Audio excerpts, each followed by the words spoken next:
ए जीव,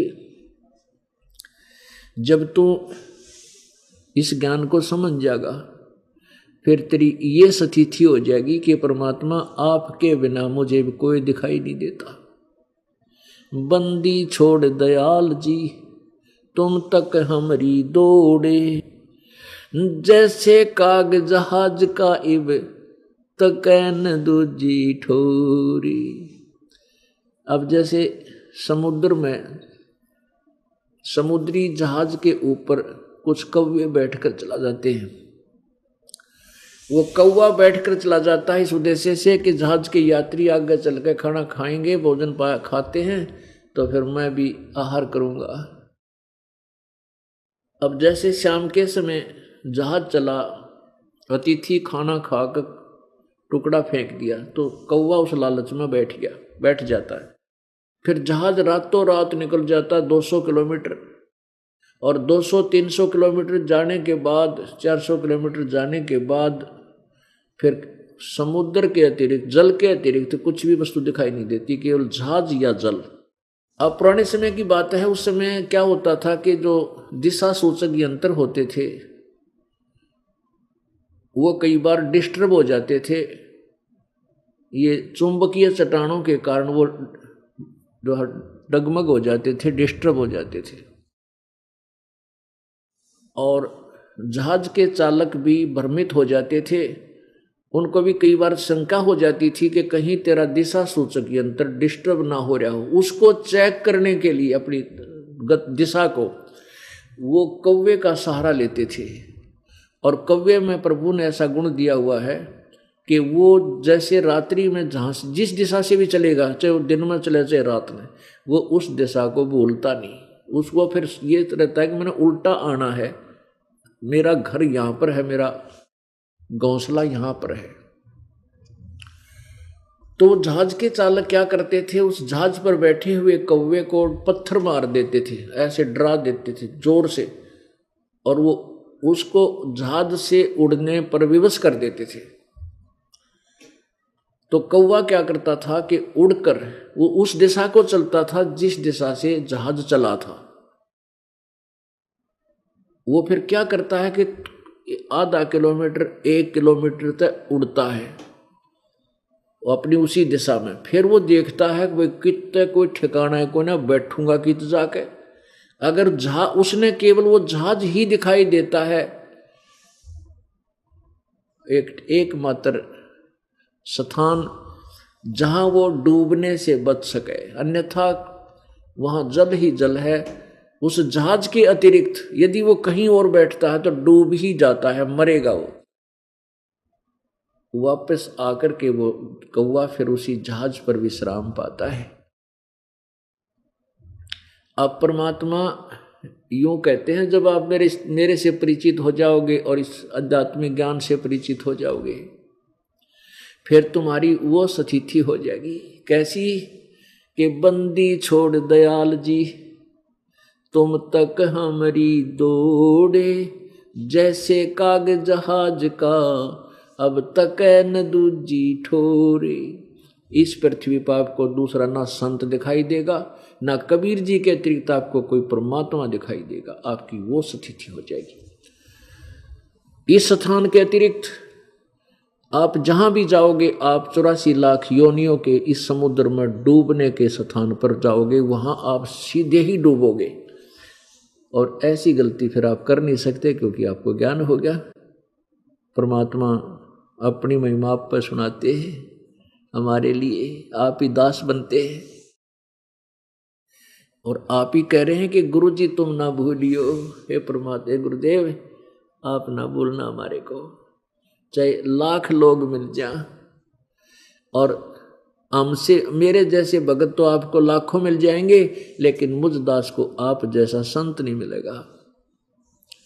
हमसे तुमको बहुत है पर तुमसे हमको ना। फिर क्या बताते हैं? तुमरे विसारे क्या बने, अब किसकी शरण में जाऊं।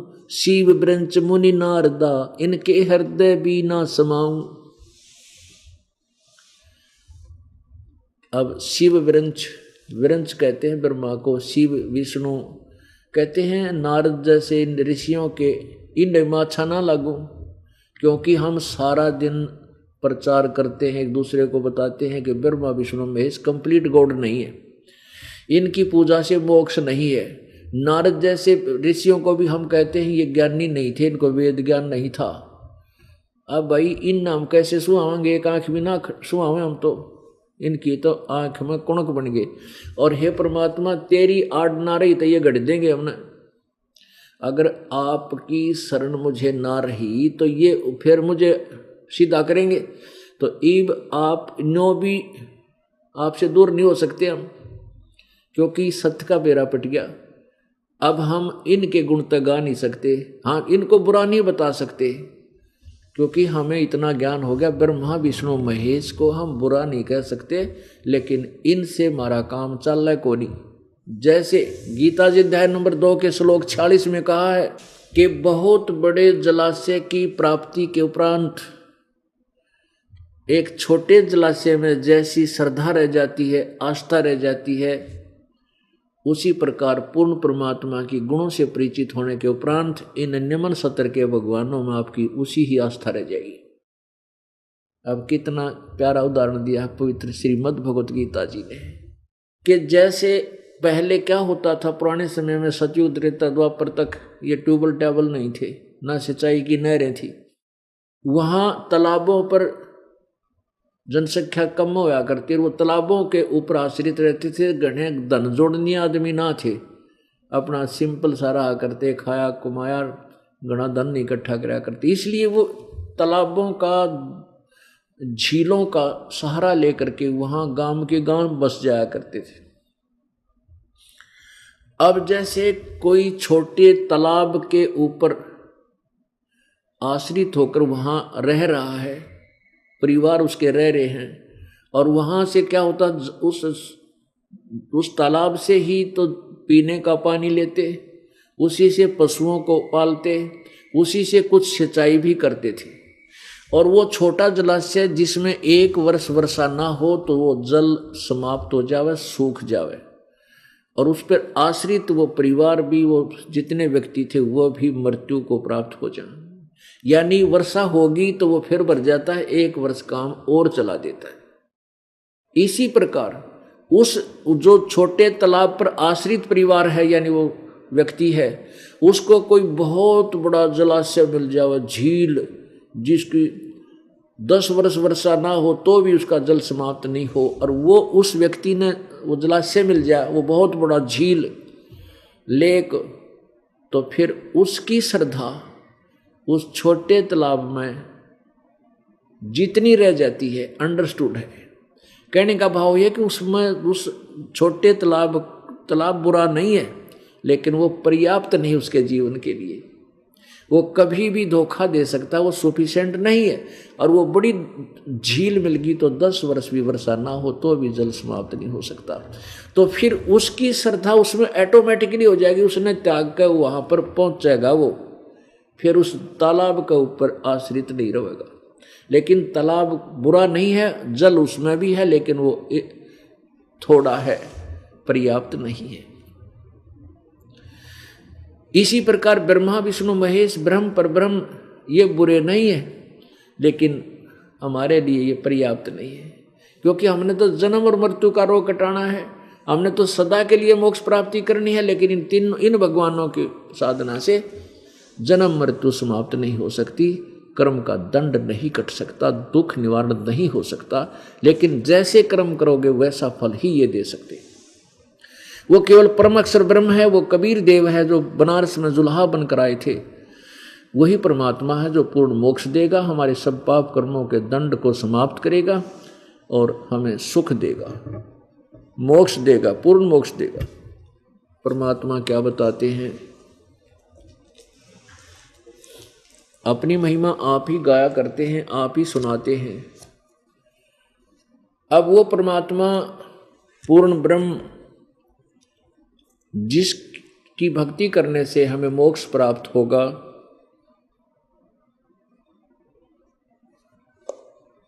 उसके विषय में आदरणीय गरीबदास साहिब जी ने किस प्रकार हमें समझाने की चेष्टा की है। सुरत नृत से परखन आवे है महबूब सरोवावो, द्वार बार घर छाड़ गए हैं जाए बसे बन खोआवो। अब प्रथम तो उस परमात्मा का ज्ञान नहीं, प्रथम तो वो परमात्मा है कौन, किसकी भक्ति हमें करनी चाहिए, वो हमें प्राप्त, वो ज्ञान नहीं।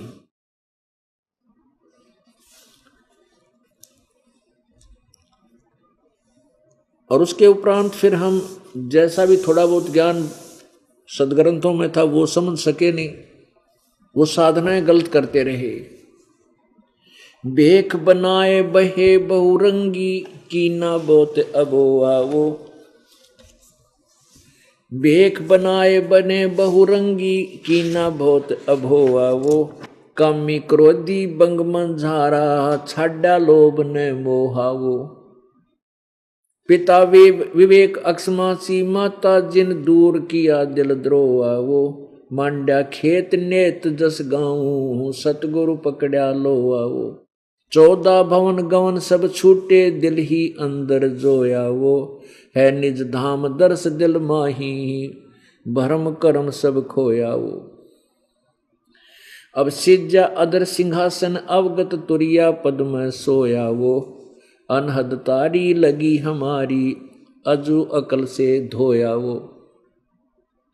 सतगुर दानी मिले बिनानी बीज अभय पद बोया वो, दिव्य दृष्टि खुली हमारी ही सार शब्द से टोया वो। टोया माने ढूंढा खोजा, उस परमात्मा को सार शब्द से प्राप्त किया। दिव्य दृष्टि खुली हमारी सार शब्द से टोया वो, दास गरीब गायत्री लापी शीस पीट जम रोया वो। ओए होए, कहते जब हमें ये सतनाम सार नाम मिल गया ना, अब वो काल फिर शीस पीट पीट कर रो है कि ये तो गए मेरे हाथ तय, ये तो निकल गए मेरे तय। दिव्य दृष्टि खुली हमारी सार शब्द से टोया वो, गरीबदास वो गायत्री लापी शीस पीट जम रोया वो। जम माने काल। अब कौन सी गायत्री लापी? इस परमात्मा कबीर जी की महिमा रूपी गायत्री का गुणगान हमने शुरू कर दिया, अर्थात इस यथार्थ मंत्र का जाप शुरू कर दिया ना। कहते फिर वो काल रोया सिर पीट का किए तो गए मेरे आस्ते। मंद मंद मुस्कात मुसाफिर है महबूब परेवा वो, ब्रह्मा विष्णु महेश शेष लग सब देवन पति देवा वो परमात्मा ब्रह्मा विष्णु महेश से भी ऊपर सब भगवानों का भगवान है, वो कबीर परमात्मा है।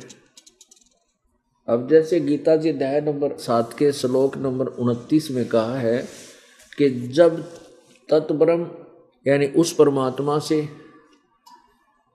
और पूरे संपूर्ण आध्यात्मिक ज्ञान से सभी कर्मों से जीव परिचित हो जाता है तो केवल वो जन्म मृत्यु से छूटने का ही प्रयत्न करता है। गीता जी अध्याय नंबर 18 के श्लोक 62 में कहा कि गीता ज्ञान दाता करा कि अर्जुन तो सर्वभाव से उस परमात्मा तत्ब्रह्म उस परमेश्वर की शरण में जा जिसकी कृपा से तू परम शांति और शाश्वत स्थान यानी सतलोक को सनातन परम धाम को प्राप्त होगा। 8वें श्लोक के प्रथम मंत्र में अर्जुन ने पूछा परमात्मा किम तत्ब्रह्म, वो तत्ब्रह्म कौन सा है जिसके विषय में आप बताते उसकी शरण में जा उसका ज्ञान होने के बाद फिर जन्म मृत्यु से छुटकारा चाहता, यहाँ की किसी वस्तु की इच्छा नहीं करता। वो किम तत्ब्रह्म, वो तत्ब्रह्म कौन है, वो परमात्मा कौन है, वो रब कौन है, वह रब कौन है। 8वें अध्याय के गीता जी के 3रे मंत्र में गीता ज्ञानदाता कहता है वो परम अक्षर ब्रह्म है। गीता जी अध्याय नंबर 15 के श्लोक 1 से 4 में और 15, 16 और 17 में स्पष्ट किया है। 3 भगवान बताए, जैसे 3 परमात्मा बताए, ब्रह्म सरपुरुष, अक्षर ब्रह्म अक्षर पुरुष, ये 2 परमात्मा। इन दोनों के लोकों में जीव भी नाशवान, इनका शरीर नाशवान, प्राणियों का, इनका भी, इन भगवानों पुरुषों का भी भगवानों का भी जीव शरीर नाशवान, लेकिन जीव आत्मा सभी की अमर ही होती है, गधे की भी कुत्ते की। अब 17वें श्लोक में कहा कि उत्तम पुरुष तू अन्य परमात्मा इति उदारत है, वो उत्तम भगवान श्रेष्ठ प्रभु तो कोई और है जो तीनों लोकों में प्रवेश करके है। यह लोक धर्म आविश्य विवर्ती अवैश्वर है, जो तीनों लोकों में प्रवेश करके सबका धारण पोषण करता है। वो परमात्मा, उस परमात्मा की भक्ति से ही जीव का छुटकारा होगा। अब क्या बताया है, भजन करो उस रब का जो दाता है कुल सब का। भजन करो उस रब का जो दाता है कुल सब का। भाई बिना भजन भय मिटे न जम का, समझ बूझ रे भाई। सतगुर नाम दान जिन दीन्या ये संतों ठहराई। सत कबीर नाम करता का, ओहो सत कबीर नाम करता का। कल्प करे दल देवा, सुमन करे सुरत से लापे पावे हर पद भेवा। आसन बंद पदम पद परचय, नाभि नाम जगावे। त्रिकुटी कमल में पदम झलके, जहाँ से ध्यान लगावे। सब सुख भुगता जीवित मुक्ता, दुख दारिद्र दूरी। ज्ञान धान गलतान हरि पद ज्यों कूरंग कस्तूरी। गजमोती हस्ती के मस्तिक, उन्मन रहे दीवाना। खावन पीवे मंगल घूमे, 8 बखत गलताना। ऐसे तत्पद के अधिकारी, पलक अलग से जोड़े। तन मन धन सब अर्पण कर ही, नेक न माथा मोड़े। बिन ही रसना नाम चलत है, निर्वाणी से नेहा। गरीबदास बोडल में दीपक छानी नहीं स्नेहा। अब कहते हैं भजन करो उस रब का जो दाता है कुल सब का, और बिना भजन भय मिटे नहीं जम का। अब जो पुण्यात्माएं पूर्व जन्म की अच्छे संस्कार युक्त हैं, वो घर भी त्याग देते हैं परमात्मा के लिए। संतों की खोज करते हैं, क्योंकि सभी ग्रंथ कहते हैं कि परमात्मा सतगुरु बिना नहीं मिल सकता, गुरु बिना नहीं मिल सकता। तो गुरु की तलाश में निकलते हैं, उनको निरे नकली गुरु मिलते हैं, कोरा ज्ञान भर देते हैं। फिर वो क्या करते हैं, ओहो कुछ दिनों के बाद रोजी रोटी के लिए स्वयं भी वो एक को थोड़ा बहुत अलग से वेशभूषा बना लेते हैं। वो वही उल्टा सुल्टा ज्ञान बोलने की शैली ठीक करके वो और जनता को गुमराह करना शुरू कर देते हैं और संत बन बैठते हैं। लेकिन वो संत की परिभाषा से भी परिचित नहीं भोली आत्मा। चाले थे भगवान प्राप्ति करने के लिए, भगवान मिले दास बन के, और वो बन बैठे संत, गुरु सतगुरु चरण छुआन लाग गए हैं, और लोग उनके चरण छुए, वो पाप के भागी बन गए। अब वो पुण्यात्मा यहाँ आते हैं, क्योंकि जो पुण्यात्मा होती हैं वो समय को चूक क्या नहीं करती।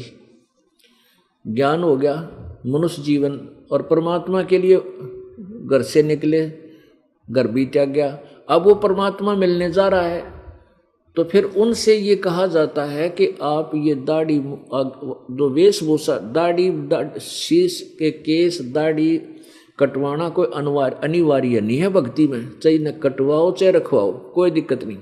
लेकिन उन्होंने एक विशेष वेशभूषा बना ली साधु की, संत की, और भोली आत्मा उनके पीछे लगी।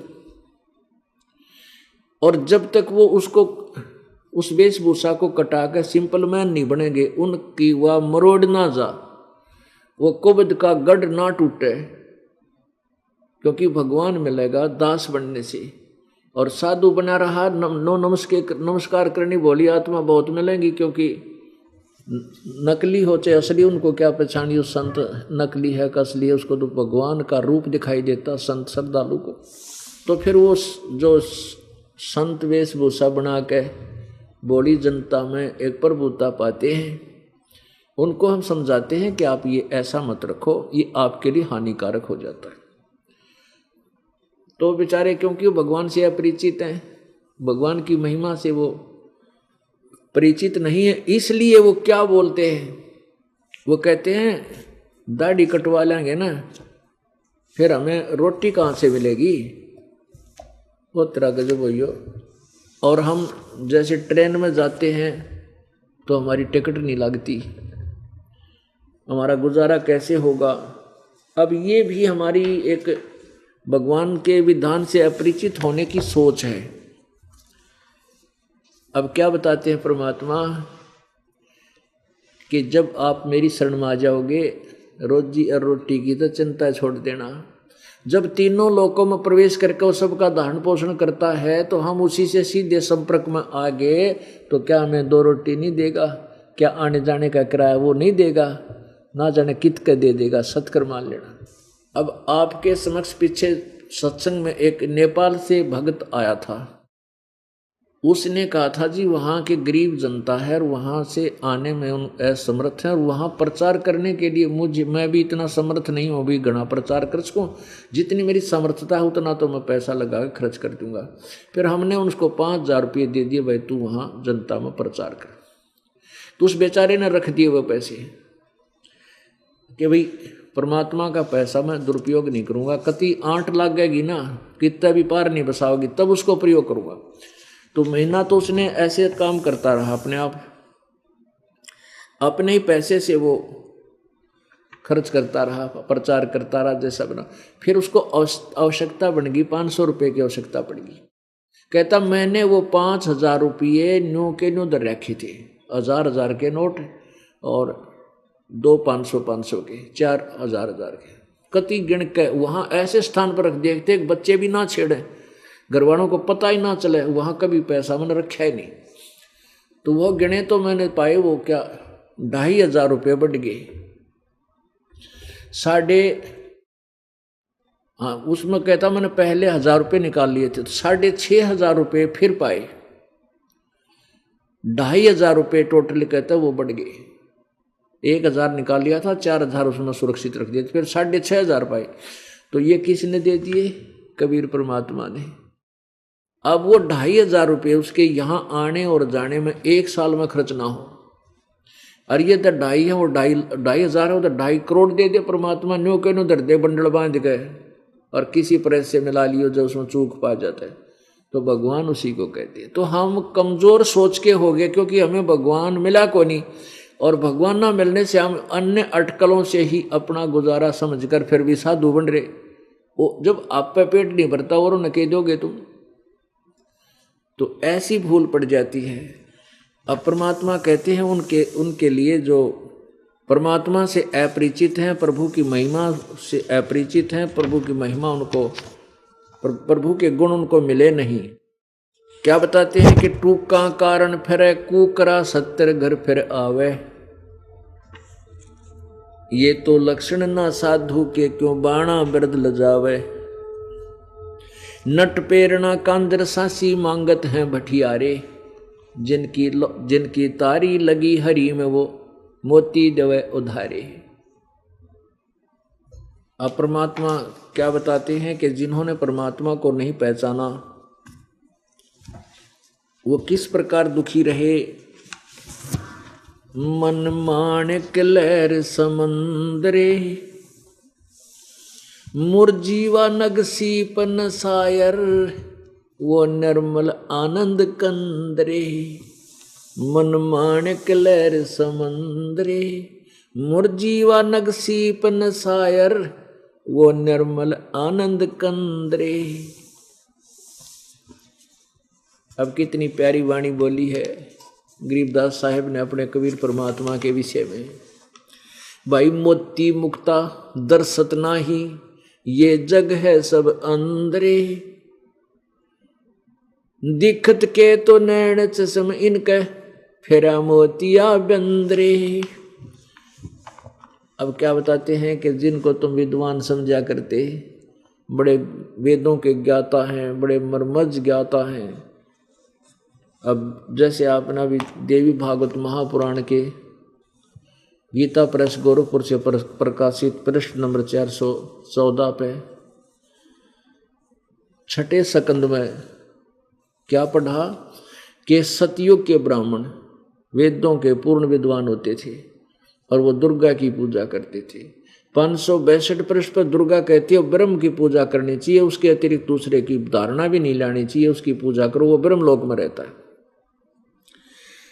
अब गीता जी अध्याय नंबर 8 के श्लोक नंबर 16 में लिखा है कि ब्रह्म लोक पर्यंत भी सभी जन्म मृत्यु में है, पुनर्वृत्ति में है, ये भी स्थायी नहीं। अब यहां परमात्मा कहते हैं मोती मुक्ता दर्शत नाही, ये जग है सब अंधरे। अंध माने अध्यात्म ज्ञान नेत्रहीन, इनको अध्यात्मिक ज्ञान नहीं था इसलिए अंधे थे सब। अब दुर्गा भी अंधी, पूर्ण ज्ञान नहीं, वो कभी ब्रह्म तक ही बताती है, उसकी पूजा करो। भाई दिखत के तो नैन चश्म, इनके फेरा मोतिया बंदरे। अब दुर्गा कभी कहती है अक्षर ब्रह्म, वो ब्रह्म जिसने सारी सृष्टि रची वो अक्षर ब्रह्म है, और फिर कह उस ब्रह्म की पूजा करो, उसका ओम मंत्र है, परमण मंत्र है। तो इन सब के मोतिया बिंद था। मोतिया बिंद कैसा होता है? जैसे सफेद मोतिया हो जा किसी के आंखों में, उनकी आंख इतनी स्वस्थ दिखाई देती है जैसे कति सारा दिखता हो, लेकिन उन्हें दिखता कुछ को नहीं, कति नपट अंधे होते वो।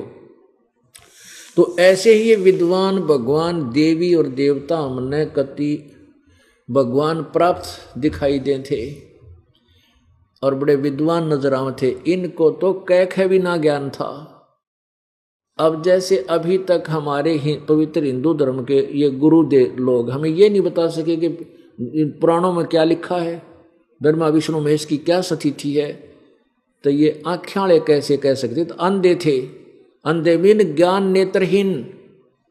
इनको ये भी ना समझ में आई गीता, पवित्र गीता जी और पवित्र चारों वेद और पवित्र पुराण हमें क्या संदेश, यथार्थ संदेश दे रहे।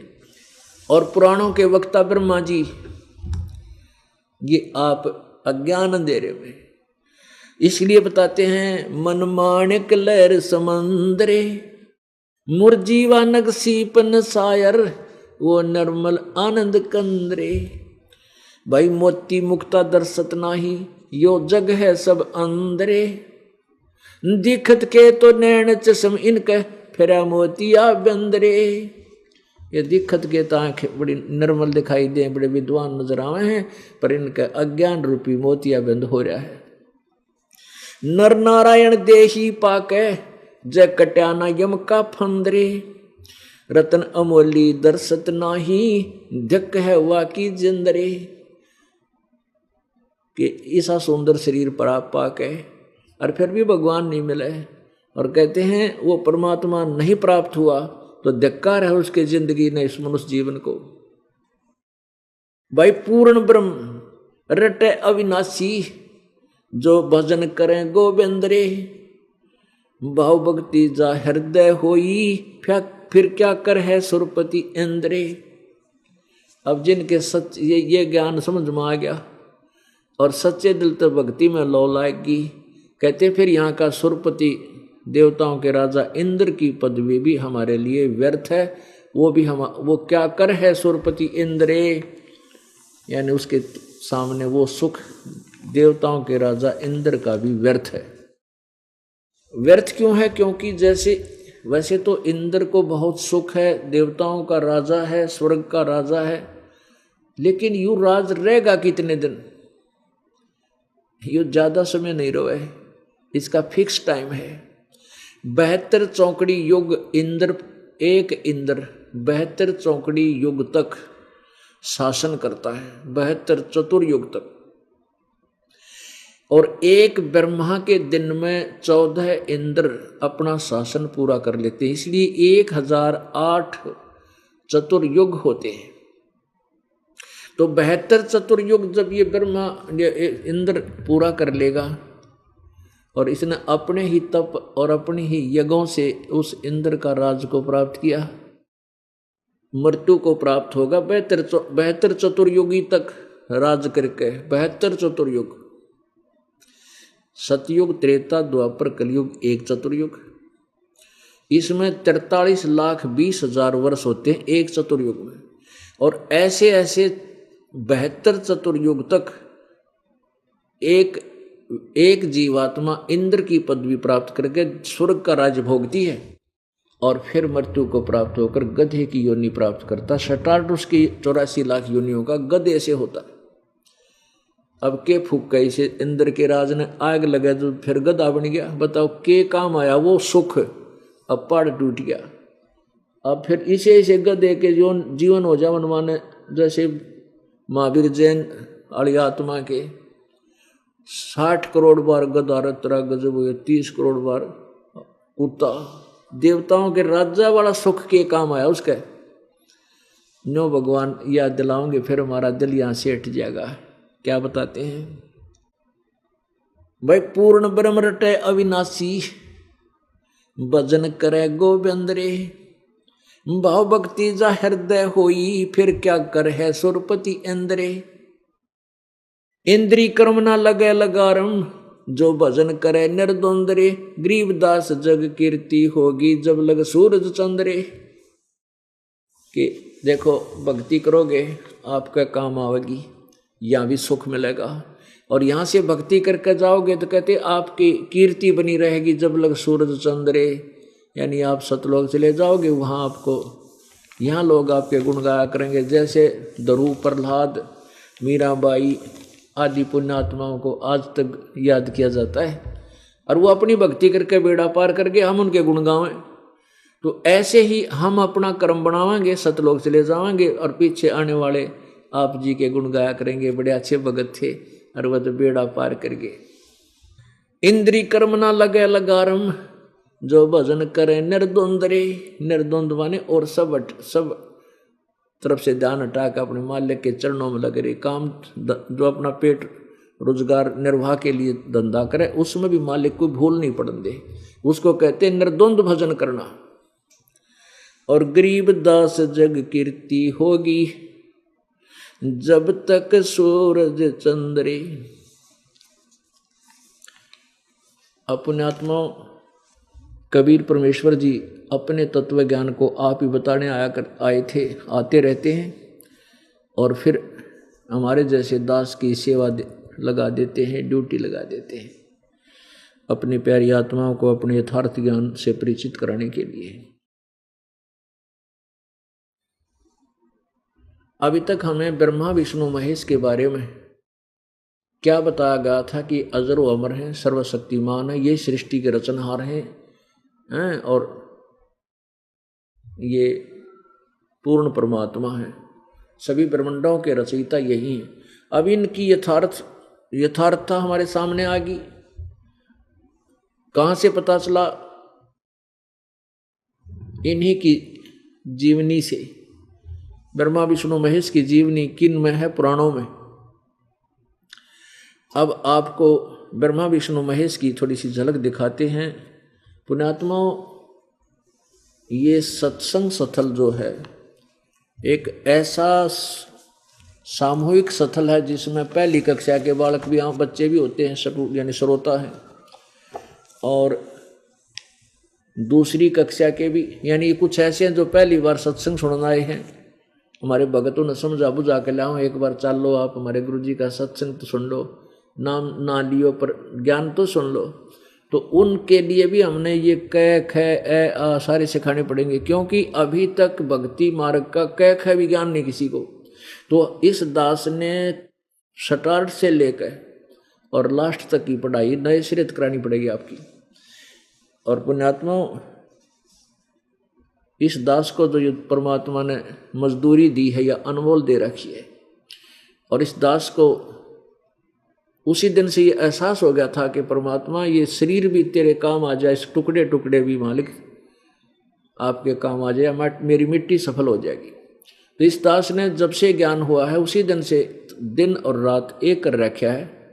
अब आप देखते हो 13-14 घंटे पहले सत्संग करता हूँ, फिर आप जी से मिलता हूँ, और फिर और आश्रम की भी जो व्यवस्था करनी होती है आप जी के लिए वो भी करता है दास।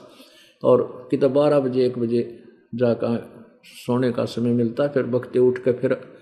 तो ऐसे ही जब से इस मार्ग का दास को एहसास हुआ है, प्राप्ति हुई, आदेश हुआ है, उसी दिन से ये बरसक प्रयत्न और ये परिश्रम दास का चल रहा है, और ये सफल हो गया प्रभु की कृपा से।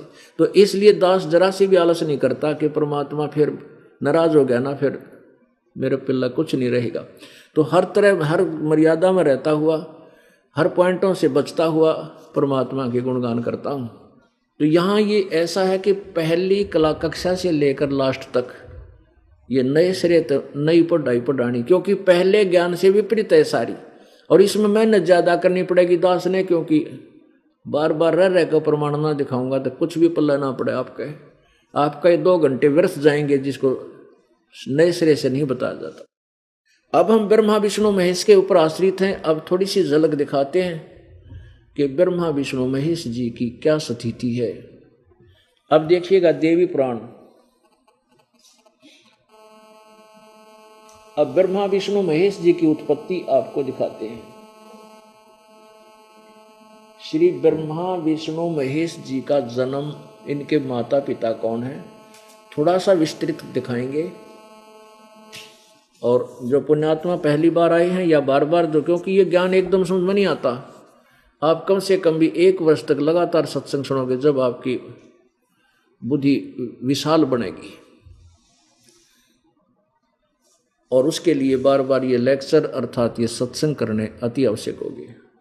अब अभी तक हमें परमात्मा कबीर जी ने 600 वर्ष पहले कहा था कि धर्मदास ये जग बोराना मन विचलित है, और कोई न जाने पद निर्वाणा, मोक्ष मार्ग का किसी ने ज्ञान नहीं है।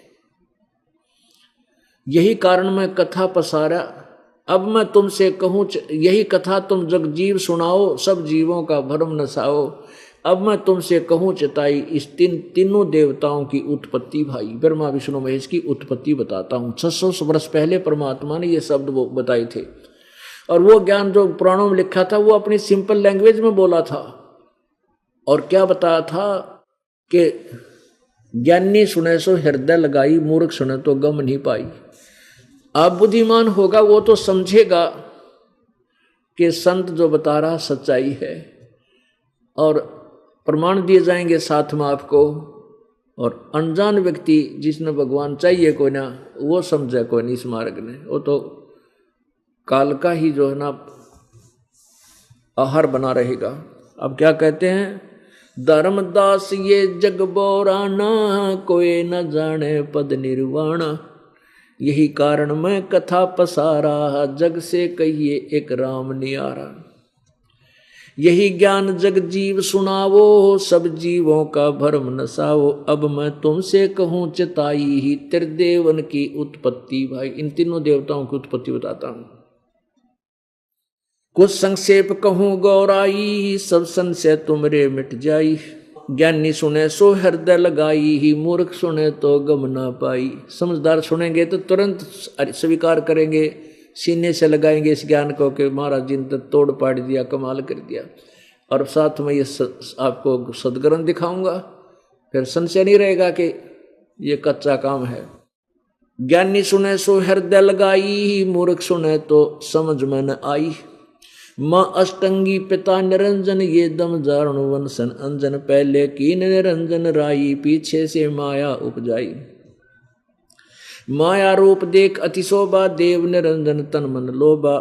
काम देव धर्म राय सताए, देवी को तुरंत खाए। पेट से देवी करी पुकारा, हे साहेब मेरा करो उभारा। टेर सुनी तब ता हम आए, अष्टंगी को बंद छुड़वायो। धर्मराय को हिकमत कीना, नक्श रेखा से भग कर लीना। धर्मराय कीने भोग विलासा, माया को रही तब आशा। 3 पुत्र अष्टंगी जाए, ब्रह्मा विष्णु शिव नाम धराए। परमेश्वर बंदी छोड़। 600 साल पहले परमात्मा ये भगवान थे, भगवानों के भगवान थे कबीर जी। जिन पुराणों को हमारे ब्राह्मण गुरु और ऋषि नहीं समझ सके, इनमें क्या लिखा परमात्मा ने पहले ही बोल रखा अपनी सिंपल लैंग्वेज में। कहते हैं इन ब्रह्मा विष्णु महेश की मैं तीनों देवताओं की उत्पत्ति सुनाता हूँ। अब मैं तुमसे कहूँ चिताई, 3 देवों की उत्पत्ति भाई। माँ अष्टंगी, पिता निरंजन, इनकी माता दुर्गा है और पिता इनका ज्योति निरंजन युग काल है। और कहते हैं 3 पुत्र अष्टंगी जाए, ब्रह्मा विष्णु शिव नाम धराए। गुण तीनों की भक्ति में ये भूल पड़ो संसारे। कहे कबीर निज नाम बिना भाई कैसे उतरे पार। अब ब्रह्मा विष्णु महेश बताया, और फिर गुण तीनों की भक्ति में रजगुण ब्रह्मा, सतगुण विष्णु, तमगुण शिव जी की भक्ति में ये भूल पड़ा संसार। सभी भूल रहे हैं, और कह कबीर निज नाम बिना क्यों कर उतरोगे पार। उस सार नाम बिना तुम पार नहीं हो पाओगे। अब ये ज्ञान परमेश्वर ने 600 वर्ष पहले बोला था, लेकिन इन अज्ञानी ऋषियों ने, गुरुओं ने और इन विवेकहीन ऋषियों ने परमेश्वर के इस ज्ञान को दबा दिया, ऊपर नहीं आने दिया।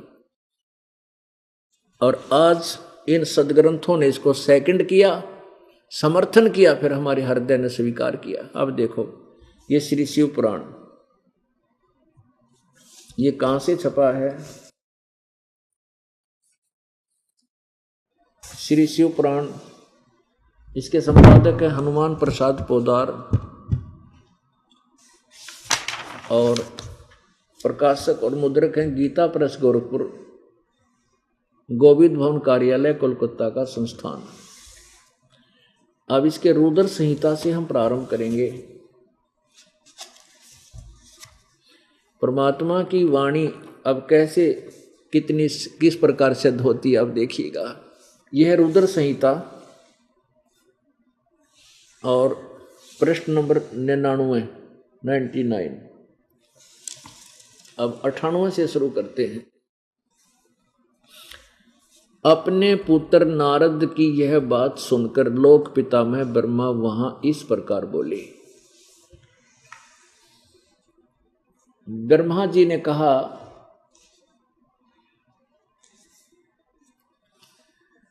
ब्रह्मन अपने पुत्र नारद से बता रहा है ब्रह्मन देव श्रोमणे, तुम सदा समस्त जगत के उपकार में लगे रहते हो। तुमने लोगों के हित की कामना से बहुत उत्तम बात पूछी है। कि पूछा था कि सृष्टि की रचना किसने की, जिसमें समस्त चराचर जगत नष्ट हो गया था, सर्वत्र केवल अंधकार ही अंधकार था, न सूर्य दिखाई देता था न चंद्रमा, अन्य ग्रहों का और नक्षत्रों का भी पता नहीं था, न दिन होता था न रात, अग्नि पृथ्वी वायु और जल की भी सत्ता नहीं थी। उस समय तत् सद ब्रह्म, अब तत् सद ब्रह्म माने वो सच्चा सतपुरुष ब्रह्म, तत् सद ब्रह्म वह सतपुरुष यानी सद ब्रह्म, सच्चा भगवान। इस श्रुति से जो सत सुना जाता है वो एकमात्र वही शेष था। अब चलो 100 पृष्ठ पे, 100 नंबर पे, 100 पृष्ठ नंबर पे।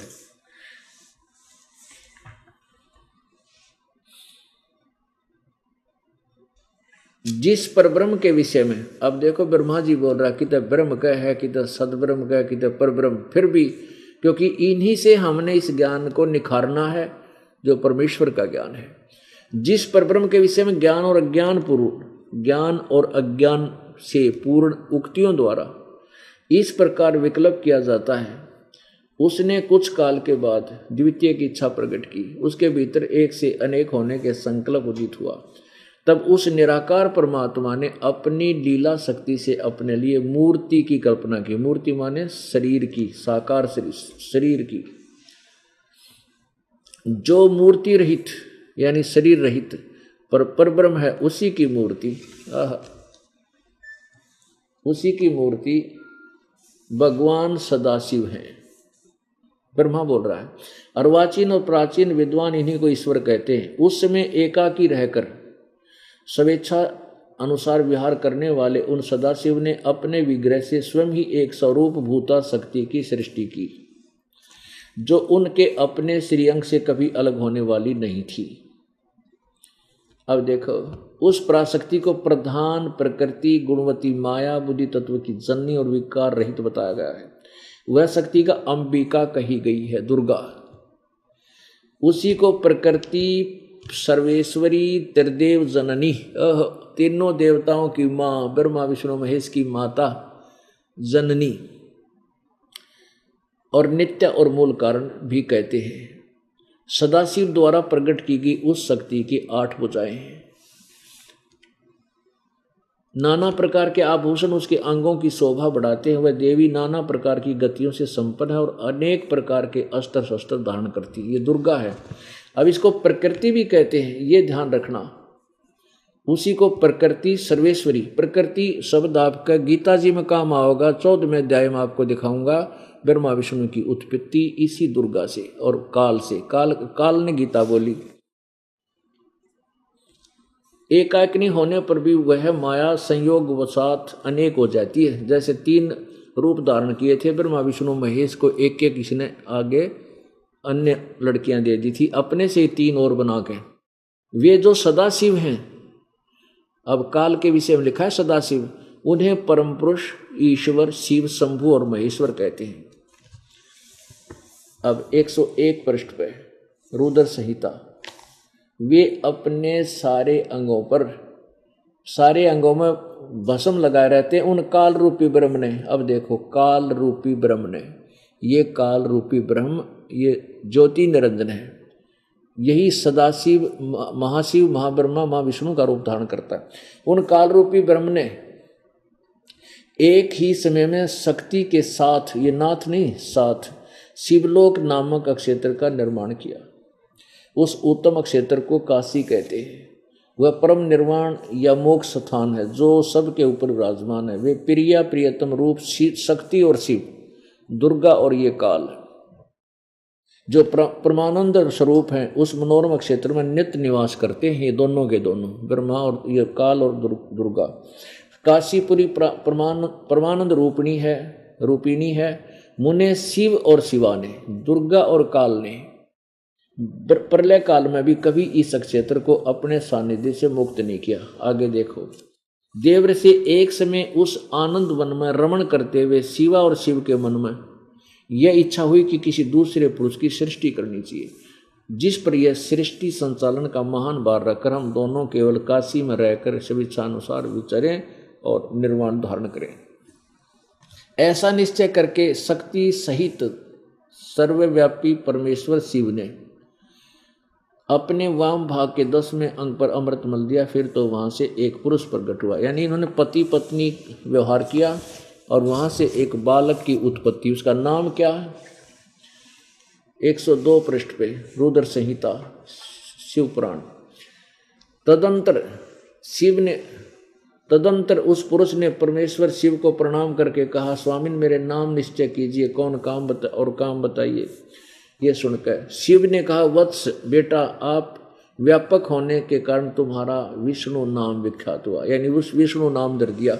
अब क्या प्रमाण हो गया कि दुर्गा और काल से, प्रकृति और इस काल ब्रह्म से विष्णु की उत्पत्ति हुई, ये इनका बेटा। अब ब्रह्मा कहता है, देखो रुद्र संहिता का ये 6वां अध्याय यहाँ समाप्त हो जाता है। अब यहाँ 7वां प्रारंभ होता है। ब्रह्मा जी कहते हैं, देव ऋषि, तत्पश्चात विष्णु की उत्पत्ति के बाद कल्याणकारी परमेश्वर शाम सदाशिव ने पूर्व प्रयत्न करके जैसे विष्णु उत्पन्न किया दुर्गा और उनके संयोग से, मुझे दाहिने अंग से उत्पन्न किया। मुने उन महेश्वर ने तुरंत ही अपनी माया से मोहित करके नारायण देव की नाभि में डाल दिया और लीलापूर्वक वहां से मुझे प्रकट किया। इस प्रकार उस कमल से पुत्र के रूप में मुझ हिरण्यगर्भ का जन्म हुआ। अब यहाँ अनुवादकर्ता ने अपनी सोच से थोड़ी सी गड़बड़ी कर दी। अब उसने आगे विष्णु कहते हैं शिव से शिव की उत्पत्ति कैसे लिखूं, ऐसे ऐसे, तो लेकिन ये स्पष्ट हो गया। आगे देखो, ये 4 सिद्ध करने हमने, ये काल अलग, ब्रह्मा विष्णु महेश अलग। ये देखिएगा 110 पृष्ठ पे 9वां अध्याय। इस प्रकार ब्रह्मा विष्णु और रुद्र इन तीनों देवताओं में गुण है, परंतु शिव गुणातीत माने गए। ये 4 हो गए, ब्रह्मा विष्णु और रुद्र, इन तीनों देवताओं में गुण है। रजगुण ब्रह्मा, सदगुण विष्णु, तमगुण शिव जी, ये महेश कवच है। परंतु शिव, ये काल, इनसे न्यारा है। गुण इन तीनों गुणों से अलग है, ब्रह्मा विष्णु महेश से भिन्न है। अब ये ब्रह्मा विष्णु महेश और चौथा ये इनका पिता काल, ये सदाशिव भी कहलाता है, इसको काल रूपी ब्रह्म भी कहते हैं। यही विष्णु रूप धारण कर लेता तो महाविष्णु कहलाता है, ये ब्रह्मा रूप धारण कर लेता तो महाब्रह्मा कहते हैं इसको। अब आपको एक और दिखाते हैं शिव पुराण में, क्योंकि ये 4 सिद्ध करने हैं, ये काल अलग और ये ब्रह्मा विष्णु महेश अलग, तब ये कहानी समझ में आएगी जो परमात्मा ने हमें बताई है। ये देखिएगा शिव पुराण, शिव महापुराण, ये है श्री शिव महापुराण।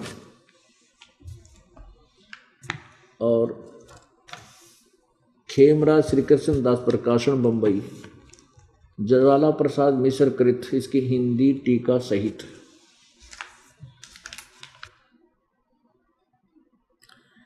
अब देखिएगा विद्वेश्वर संहिता प्रश्न नंबर 17 पे। अब ये काल क्या कहता है ब्रह्मा विष्णु महेश को, ये देखिएगा इसके प्रश्न नंबर 17 पे विद्वेश्वर संहिता अध्याय 9 में। मेरे सकल और निष्कल भेद से दो स्वरूप हैं, परंतु और ईश्वर नहीं, इस कारण उनके दो रूप नहीं हो सकते। पहला सथम और पीछे मूर्तिमान रूप धारण किया। इसमें ब्रह्म रूप निष्कल है और ईश्वर इस रूप सगुण है। मेरे ये दोनों रूप सिद्ध हैं, दूसरे किसी के नहीं। ये काल बोल रहा है सदाशिव। इस कारण तुम दोनों को अथवा दूसरों को ईश्वर की प्राप्ति नहीं हो सकती। ब्रह्मा विष्णु को कह रहा है ये काल सदाशिव, तुमने तो अज्ञान से अपने को ईश माना, तुमने अपने आप को भगवान मान लिया। ये बड़ा ही अद्भुत हुआ। इसके दूर करने को ही मैं रण स्थान में आया। अब तुम अपना अभिमान त्याग कर मुझ ईश्वर में अपनी बुद्धि लगाओ। मेरे प्रसाद से लोक में सब अर्थ प्रकाश करते हैं। ये आगे देखो। अब ये काल कहता है 18 पृष्ठ पे विद्वेश्वर संहिता अध्याय 10 में, हे पुत्रो, ब्रह्मा विष्णु और ब्रह्मा को, हे पुत्रो, यह कृत आपने तप से प्राप्त किया है जिसकी जो कि सृष्टि की उत्पत्ति, ये ब्रह्मा को उत्पत्ति दी और पालन कहता है विष्णु को पालन का, सो मैंने प्रसन्न होकर तुम्हें दिया है। इसी प्रकार दूसरे दो कृत रुद्र और महेश को प्रदान किए हैं, परंतु अनुग्रह कृत कोई भी पाने को समर्थ नहीं है। जो पूर्व के कर्म तुमने समय से विसार दिए, रुद्र और महेश ने उनको नहीं बुलाया है। अब ये स्पष्ट हो गया। ये 4, इसमें 5 लिख दिए, ये 11 रुद्र और अन्य भी हैं, और इस काल के बेटे को भी रुद्र बोल देते हैं। जैसे आपने अभी शिवपुराण गीता प्रेस गोरखपुर से प्रकाशित में सुना था कि इस प्रकार ब्रह्मा विष्णु और रुद्र, वहाँ रुद्र